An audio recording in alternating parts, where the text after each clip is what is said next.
এই ফলগুলার নাম কি কেউ বলতে পারেন? ফলগুলা দেখতে অনেক সুন্দর আর অনেক লম্বা। দেখলে মনে হয় যে অনেক লোভনীয় ফল, কিন্তু এগুলা ভিডিওতে দেখছি অনেকে এই ফলগুলা খায়। এখন আমি খেয়ে দেখবো ফলটা খেতে কিরকম। তো বেছে নেওয়া হচ্ছে কোনটা খাওয়া যায়। কি টক রে বাবা! দেখতে সুন্দর হলো ফলটা যে এত টক। কথায় আছে না, উপরে ফিটফাট ভিতরে সদরঘাট, সেম এই ফলটাতে আমি তা বুঝতে পারলাম। হয়তো কারো পছন্দের ফল হতে পারে, কিন্তু আমার না। একটা তো খেয়ে দেখলাম, তারপরও আরেকটা খেয়ে দেখা যাক ওই ফলটার স্বাদটা কিরকম। এই ফলটা বেছে নিলাম, এখন খেয়ে দেখি। হুম টকে ভরা। মূলত এই ফলটাই মানে টক ফল আমার মনে হয়, নামটা কিন্তু আমি জানি না।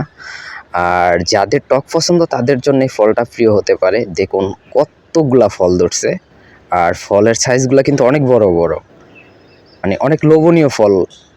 দেখলেই মনে হয় যে কতটা স্বাদ হবে, কিন্তু টকে ভরা।